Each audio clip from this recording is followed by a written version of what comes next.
Hey everyone, Ramon Russell here. It's time for another feature premiere. Today's episode is all about gameplay, and it's super important because the tech test will be live tomorrow, so we got a lot to talk about. I am joined today by newly minted design manager Luis Martinez, and also he's back, newly minted design director Steve Merker. How are you guys doing? I'm great. Thank you. Thanks for taking a minute to talk to us. Same, yeah. It's a really exciting time here. It's also, we're trying to get to the finish line, but yeah, doing great, Ramon. Yes, the chaos. Getting to the finish line. It is nothing but chaos, but we are loving every minute of it. We are putting the finishing touches on MLB The Show 23. So what are you most excited for from the design and feature teams? I think one can never say it too much, but the Negro League experience is going to be incredible. That has me extremely excited. In addition to that, I'm loving what our Diamond Dynasty team is doing in improvements this year. Some of the big features that are going to be coming. I can't wait for those to be spoken to and get the feedback from our community on it. What we're doing in DD, it's going to change the way you approach the mode, how you build your team. It's really exciting. And then we've got a bunch of changes to franchise.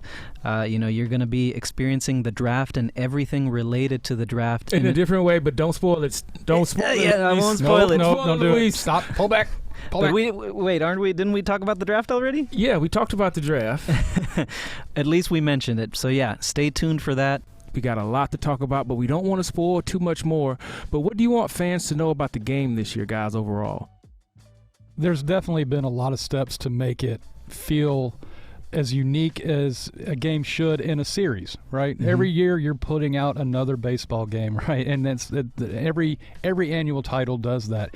And every year we try to make it different and we try to make it special. And sometimes it gets mired and nobody sees the changes. But this, I think, really, really is pertinent in the change that we want the game to start taking on. And it's very much an impactful release. It has so much meaning from every mode and every experience has something that registers for every person who plays our game. And that's the thing I want everybody to take out. The team has worked really hard. We're very proud of them.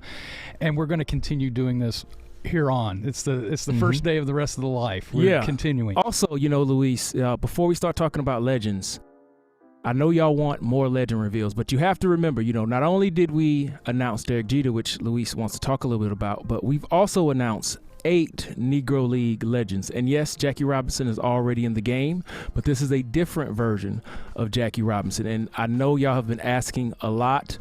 You will be able to play as the 8 Negro League legends in other areas, but storylines is the focus, and everything about the Negro Leagues and these legends are built off of the storylines mode. What about Jeter, Luis? How excited are you that he's back and he's on the cover of the collector's edition? I don't usually play up my Yankee fandom too much, but this year, with Jeter on the cover, it's just, I'm getting the feels. So super excited about that. We're going to have some more legend reveals, and I'm really excited about something that we can't even touch on, some more surprises to come, so super excited. Yeah, we got more surprises coming, so here we go. We're going to talk about some gameplay. Let's go. Thanks, Steve and Luis. And now let's talk about gameplay. Again, the tech test will be live tomorrow. So I got my man Kyle joining me. What's up, Kyle? Ramon? How you doing? I'm feeling great, Ramon. Cannot wait to talk gameplay. And for the first time on the stream, we got my man Connor. Connor, how you doing? I'm doing great, Ramon. Super happy to be here. So people may know about Kyle, but Connor, what do you do here at the studio?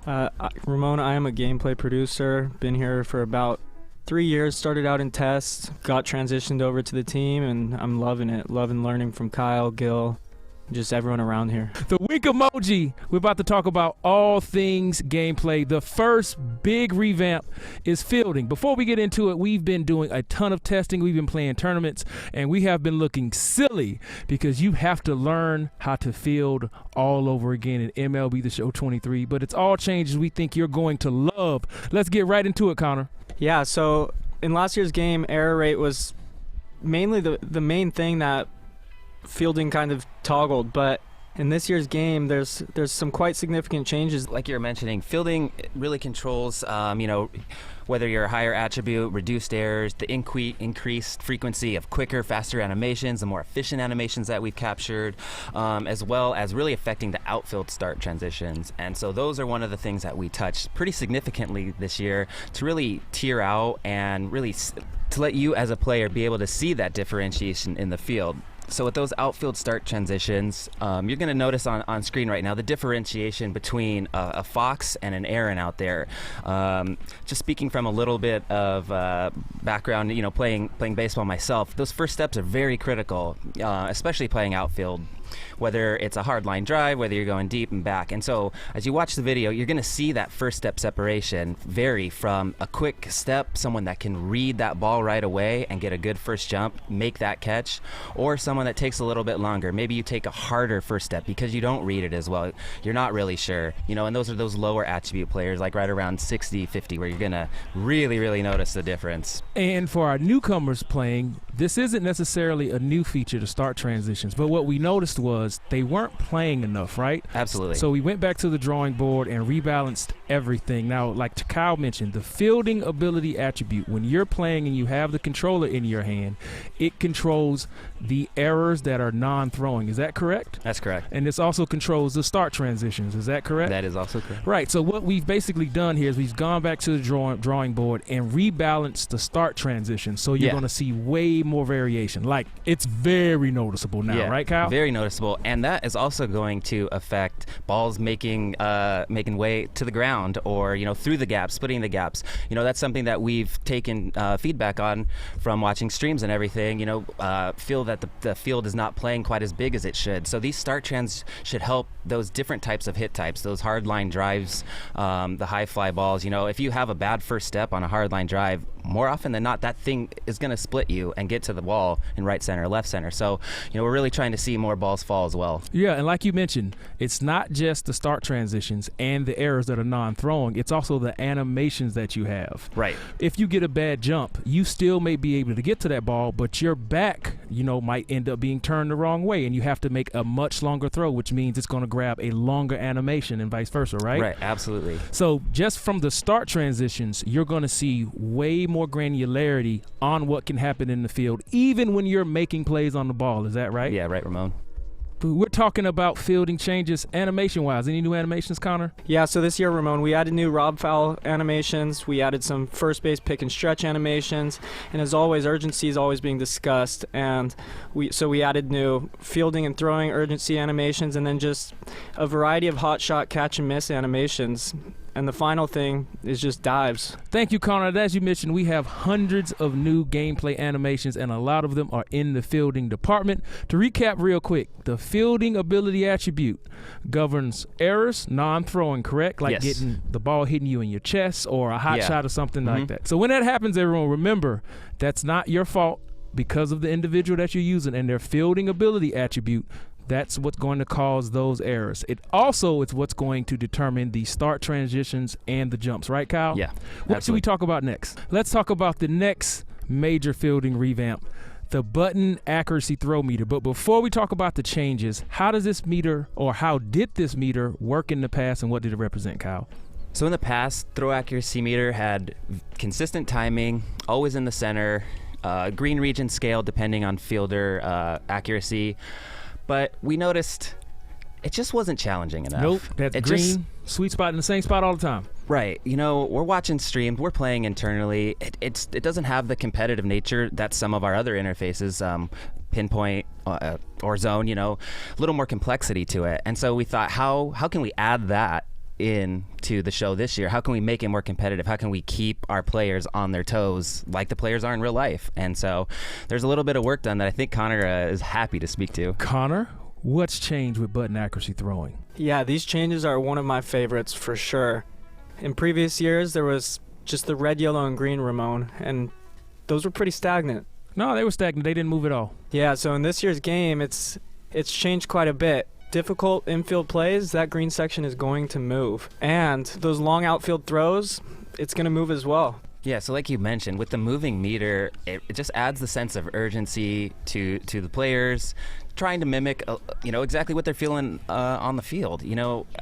runners on base, runners in scoring position, trying to throw a runner out from second and center, 250 feet away. That's not easy, you know. So looking back at the numbers from telemetry and the feedback that you all give us on streams and y'all questionnaires. Y'all won't make no errors. Wasn't nobody making any errors. Nobody's making any errors. Nobody was making any errors. You could close your eyes and field, but those days are gone. Yeah, those outfield the meter moves. Those outfield assist numbers were astronomical, you know, and I think it was 11 or 12 was the outfield assist leader, you know. So we want to see some more realism there. You know, you don't want to be throwing everybody out every time. We want those moments to be special, impactful, and highlight, you know, exactly what you're doing. And what Kyle is really talking about is everything was too easy. It was too easy to throw people out, and our put out numbers were astronomical and not realistic at all. Mm-hmm. So specifically, let's talk about in the outfield, what's happening with button accuracy? What's changing that's going to make our put out numbers way more realistic? Just the start, the moving of the meter itself is just already difficult and challenging. You're focusing on a couple things. You have to know where your runners are in space on the bases. You have to hit a very minuscule perfect meter to get your most efficient and accurate throw home. All those things combined with running an efficient route to the ball, it's challenging in real life, and we want that challenge for you all, you know, in our game. For some of our new fans watching this stream and learning about MLB The Show for the first time, what is the green spot and what determines its size? The sweet spot in the meter, the green little area. Yeah, so the green area is the sweet spot, as you mentioned. It's going to be an online throw if you hit that green spot. That is tied to the arm accuracy attribute.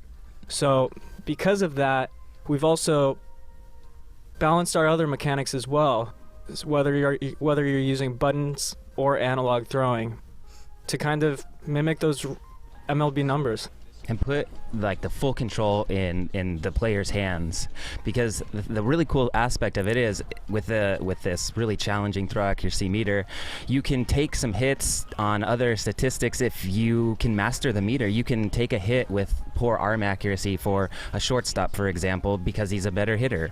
And so if you're good, if you get into custom practice, which I'm happy to say we've done a couple changes for you, and go on in there, tech it out in the tech test, and get your hands on the throw accuracy meter, test it out before you start playing everybody live. So quick recap, all of the fielding interfaces have been rebalanced.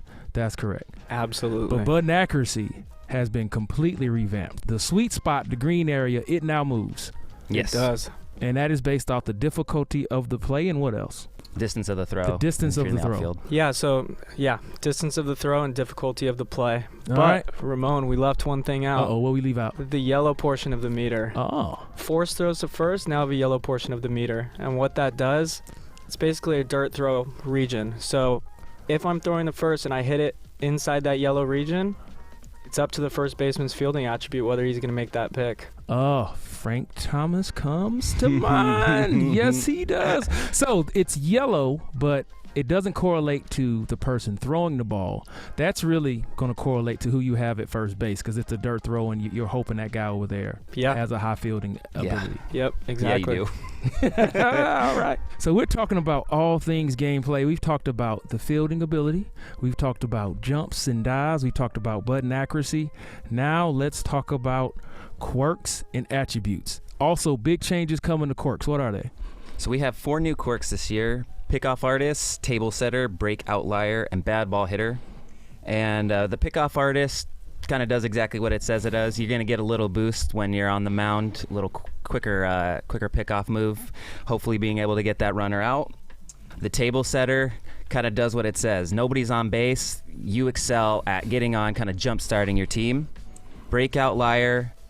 This is for pitchers, both starting and relief. The starting pitchers, the 3rd and 4th time through the lineup, won't lose as much break, so you can expect to see the same type of tightness on a slider and a curveball that you would in the 1st and the 8th inning, whereas if they didn't have that outlier attached, you'd see the slider and curveball become a little flatter, not have as much break. And then lastly, the bad ball hitter. That is a little bit of a buff or a little bit of a boost when you're swinging and making contact at pitches outside of the zone. So if you're thinking Vlad Guerrero picking it off the dirt, that's where you'd see that quirk take effect. That's not the only thing happening in the quirks. In game, what else is changing when it comes to the realm of quirks? Yeah, so we've actually removed passive quirks. in this year's game especially. We just felt like there were a lot. There were some that did something, some that didn't do anything. So if they didn't do anything, they're gone. They're gone. Yep. They're Boom, gone. There it is. So what that means is what you see is what's impacting gameplay. And I think that's really important. Don't forget, quirks stack. So if you're lucky enough to have a player with 3 or 4 quirks, maybe it's a day game, a road game, and you got those 2 things, those will stack and they will affect either the size of your PCI or the sweet spot, whether you're pitching. So it's all affecting the gameplay. But we're not done. Another big change you'll be able to play in the tech test tomorrow, because you're going to be able to play with all of this, is we were talking about attributes, right? Yeah, we were. We have a complete change on the attribute called clutch. It does not work the way it used to. How did it change, fellas? So we made it meaningful, really. We wanted to highlight those players that are successful when the time calls for it. Runners on base, big game, 9th inning. The ones that step Clutch. up. Yeah, the ones that step up. Or that pitcher that's just nails, like fastball, go take a seat, next one up. That's what we wanted the clutch attribute to do. Highlight specific players. You got Judge is a great example of someone. When he comes up, that intimidation factor is there. That guy is ready when the moment calls for it. So Connor, why don't you tell us a little bit about how that clutch is going to factor in with contact and stuff? Most definitely. So in years past, contact and hits per 9 have kind of been battling with one another. But now, with runners in scoring position, clutch is a direct replacement for contact, and pitching clutch is a direct replacement for hits per 9. So let's say this again. Clutch is now swapping attributes. What happens when you're a pitcher now? When you are pitching clutch replaces hits per 9 with runners in scoring position. With runners in scoring position. That's massive. But it's also big on the hitting side. So as a batter with the runner in scoring position, what does clutch as an attribute do now? Clutch now swaps in and replaces contact. So that new battle is that clutch versus pitcher clutch when there's runners in scoring position. So you're getting 2 brand new contact ratings if there's somebody in scoring position if you're a hitter. That's right, Ramon. This seems like a lot. Also, all of this information, including the breakdown for all of the things that you'll see in game, like clutch, power, is in the handbook. Full definitions. And also, where can you find the handbook? It's in the Diamond Dynasty menus. So we've been talking about attributes. We just told you about how clutch is being completely changed. Let's talk about on-screen displays and other changes we've made. Yeah, so this year, right and left on the D-pad, we've taken some time to touch up, and what you see is what you're going to get this year. You're going to see on the left, Framber Valdez, for example. He's got his per 9s. Those are all his base attributes that are meant to be the driver for the game. Now, under that, there's his active quirks, and those are just gravy on top. Yep, so you've got pluses and minuses to those attributes based off of those quirks. Any other changes to on-screen displays to show more accurate and pertinent information? Yeah, so we're going to touch on swing feedback in a little bit, but one of the coolest things we've added is just StatCast, and that is left on the D-pad. StatCast is going to update based on just the situation of the game. It's going to update throughout the game with any information that a player might want to see. Yeah, I think it's pretty cool to check where my numbers are at the end of the game, how much I whiffed, how much contact I make in, what the opposing pitcher's throwing to me. That's really cool stats that I personally like seeing, and I think everybody playing the game is going to like it too. Let's talk about swing analysis. It's been completely revamped, and it needed to be completely revamped. We spent a lot of time on this, and unfortunately, we weren't doing our best job to show everybody who plays the game the pertinent information, and we'll just leave it at that. Let's talk about why it's changed and why it's so much better. Connor, what's changed? Yeah, so we definitely wanted to make it more clear for everyone that plays our game. It's meant to tell a story, and what you're going to see is that if you read it from the top down, left to right, you're going to see the player's name and his applicable attributes, but under that, you're going to see everything that's important, from swing timing to if you're using zone hitting, PCI placement, and then at the very bottom, you're going to see the overall result. So the first big change is swing timing is now on the left. Why is that? So in our hitting engine and in real life, the timing of your swing dictates the rest of your at-bat. You need good timing to be able to hit the ball successfully, whether it's inside or outside, and that timing varies, obviously, depending on the location of the pitch, which also factors into the equation a little bit. So, like you mentioned, timing is the number one most important factor in our hitting engine, followed by your PCI placement when you're using zone interface. Right, and so not only is swing timing now on the left, it shows up immediately during your swing. If you played the game last year, swing timing would not show up until after the hit had taken place. So we could understand how some people would disregard it as it being important because we didn't show it to you, and that's on us, but that has been changed. You see it immediately now. As Kyle mentioned, swing timing is the most important thing in your swing, but that's not it. There's a lot of nuance. Let's talk about PCI placement. I'm already seeing differences in the PCI. Why has it changed? What does it mean? Yeah, so you're going to see quite a big difference. This year we've added that little center dot to the PCI. That's kind of the bullseye region. Now, as you get farther away from it, it kind of changes whether your PCI is above or below the ball or to the left or right. But in saying that, we've gotten rid of just that center area, that kind of yellowed filled in portion, just to kind of Too much ambiguity. And not enough nuance, which is very difficult, and that's what we're trying to do. So the center dot, is that the perfect region? That is. Is that perfect ground ball, fly, or line drive? See, because there's some ambiguity in the swing feedback, it can be slightly above or below it and still be a perfect. So ideally, yeah, the very center is going to be a perfect line drive, but it's not always that way. And that's due to the combination of your swing timing. There's not just one perfect swing timing for a pitch. There's a millisecond range that you can work within. So hence the way the system works. And the last big change to swing timing, what is going on at the bottom? I see some text here, Kyle. What is that? So we repurposed that contact grade. The contact grade all along, even from 22 and 21, it was your final output grade, but we weren't doing a great job as a gameplay team, giving that to you all out there. And so what we wanted to do is simplify it, like Connor and Ramon have both been saying, simplify that contact grade. So now that contact good is going to really reflect the output on the field. Your combination of swing timing and PCI placement are both factored into contact with your exit velo and launch angle. And for those of you who maybe question a little bit, put that exit velo and put that launch angle on Baseball Savant in the calculator, and you're going to get numbers in terms of distances that match and reflect what you see.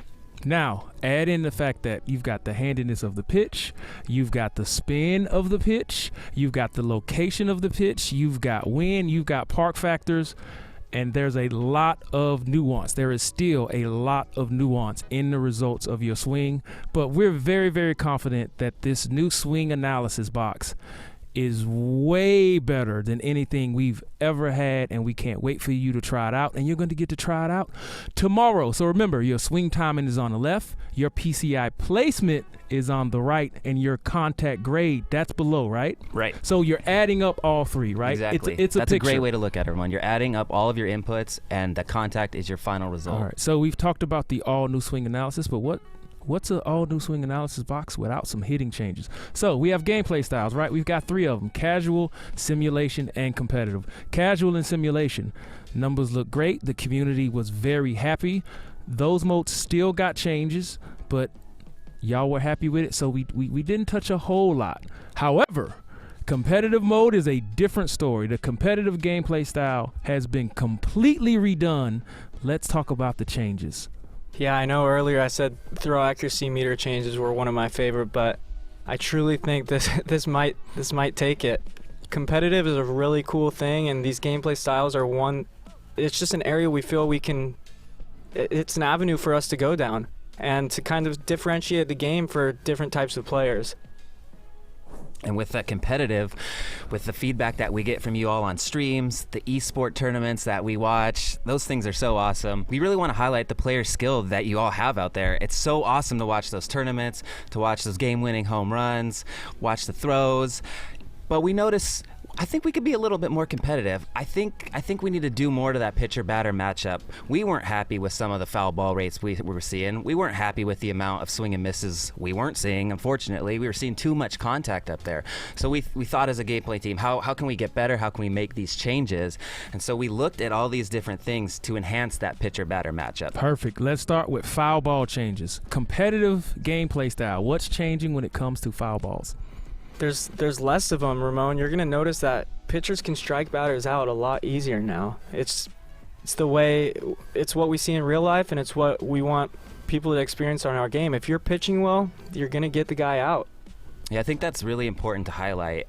A lot of frustration internally as well as with you all out there is the lack of being able to finish off an at-bat with 2 strikes. It can be really frustrating when you get 2 strikes on a batter and they're throwing sliders and curveballs and off-speeds down and away or down or even up and in, and they're fouling off pitches that they probably should not be getting to. No, they shouldn't be. Especially with poor timing. Yep. You know, if you're very, very late, very early, you should not be rewarded with an extra pitch. You know, that pitcher got you, and we need to, rectify that, and we did. The swing and misses are there.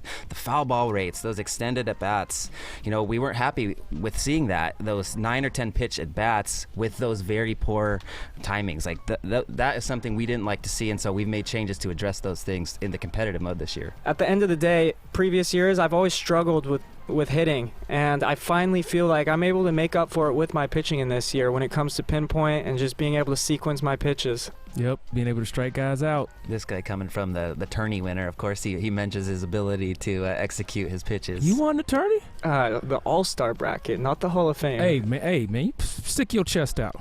Oh, it's out. You won the tourney. I didn't win the tourney. I have to walk by and see his trophy every day. So it's not something I look you forward won to the seeing. tourney. All right. We just talked about certificate. foul ball rates. We've talked about swing analysis. Complete revamp. We've been revamping everything in gameplay. What else? Where are we talking next? You're going to notice a significant decrease in the amount of cheap hits that you would expect. And what I refer to as cheap hits are those really late timing flares over the first baseman or third baseman. Those are very, very frustrating, especially when you get down to 2 strikes, or especially with runners in scoring position. It as a player, it's not fun to have that happen to you. Can it happen? Of course. The whole spectrum is there, but we narrowed the entire range for those very early, very late swings. So you'll see a lot less of those. What Kyle is basically saying is, if you're playing on competitive, good swing timing, great swing timing, perfect swing timing, good PCI placement, you're going to hit the ball harder. You're going to find more green grass. Those bloop hits that you would get from, weak timing or okay contact, those are happening at a much lower clip. Is that correct? Absolutely correct. And we've done a few tournaments here. The game is, we're seeing this play out. It's also way harder. Strikeouts are up. So we're really excited to have everybody play out these tons of changes that are coming to MLB The Show 23. Kyle and Connor, we've been talking about gameplay styles, competitive mode. Where will you find yourself playing in competitive mode? It is a gameplay style, so if you are in Diamond Dynasty, it's set to competitive. Now, that's pretty much for all competitive online games, right? All online games, all Diamond Dynasty, whether online or offline. Oh, so even if I'm playing online against the computer, it's still in competitive mode. Yes. And I can toggle it on and off if I'm playing offline in a different mode. Yep, you just go to your gameplay styles and toggle them there. All right. We forgot to mention something, and it's pretty significant. Kyle, plate vision is an attribute. It is. It has changed. Yeah. How has it changed? So to take effect in competitive, you're going to notice right away that we took 50% of your vision away on the outside. And really, that's the swing and misses and foul balls. That was a big enhancer of extending those at-bats when it wasn't warranted. You would see off PCI fouls and even potentially hits. And so that shrunken vision is really changing the way the foul ball rates. Say that one more time. What's the reduction? 50%. Half. 50%. Half. All right, let's go. This is the gameplay feature premiere. Remember, the tech test, you can play it tomorrow. We've talked about fielding changes, all new animations. We've talked about batting. We've talked about the PCI. We've talked about swing analysis. But the MLB have some rule changes. Which rule changes are we going to see in MLB The Show 23? So the first rule change you're going to see right out of the gate is the newly implemented shift rule, and that's with a minimum of 4 infielders on the dirt at all times, with 2 infielders on each side of second base. And it's really going to kind of, we're interested as a gameplay team to see the way it changes the game. We have the default set accordingly, but we're really curious to see how it's going to play in spring training and through the course of the year. So we're ready to adjust those shifts as needed, because I'm really curious to see what people do with the outfielder if they try to play rover. So that's going to be really interesting from our team. Yeah, so defensive shifts are still in the game, but we're implementing the new real-life MLB rules. Yeah, and then we have the pitch timer and head-to-head. We've always had that when you're playing online head-to-head competitively or offline head-to-head. We have that auto pitch timer at, I think it's a 6-second mark right now. The pickoff limit, and that was where if the pitcher picks off twice, they only have one more attempt to pick off successfully. If not, it's balked. The runner moves on to second or third. But that is not implemented in MLB The Show for, gameplay balancing reasons. Right. It will be balk city because everybody would just be doing that, right? Yep. But the new defensive shift rules are in. The other change that you will not see in MLB The Show 23 is visually bigger bases. But the MLB rule changes are in for defensive shifts. Can't wait to see what y'all try out. So we've talked about a lot of the changes in the realm of gameplay. All of these updates you can play in the tech test tomorrow. February 15th, servers will be open around 10 a.m. Pacific. Be sure to play as many games as you can, and be sure to leave your feedback as you play on theshow.com. We've covered fielding changes, the new button accuracy meter, attributes and quirk changes. Clutch is completely different. Competitive mode has been rewritten from the ground up. Did we cover everything? Last thoughts, fellas?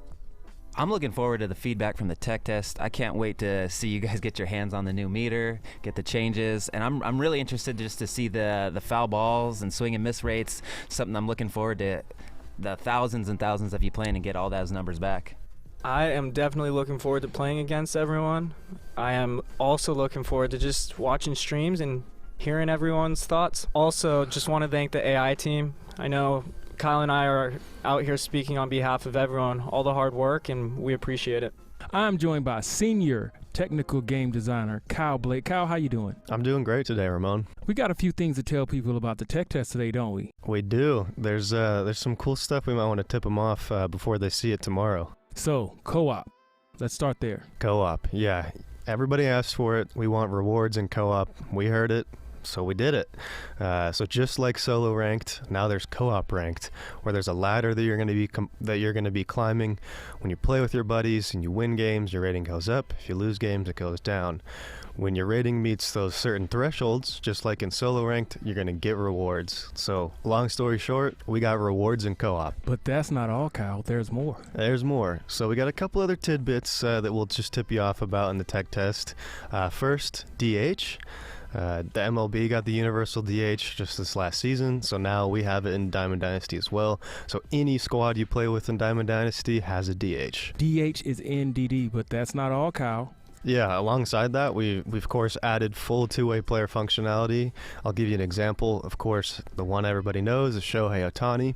So we'll have Shohei Ohtani's Live Series card, which still is a starting pitcher, but it has secondary positions, so that's what makes him a two-way player. And that goes for any player in Diamond Dynasty. When they're a pitcher with secondary positions, you can use them as a DH and in your starting rotation. Yeah, it's pretty sweet.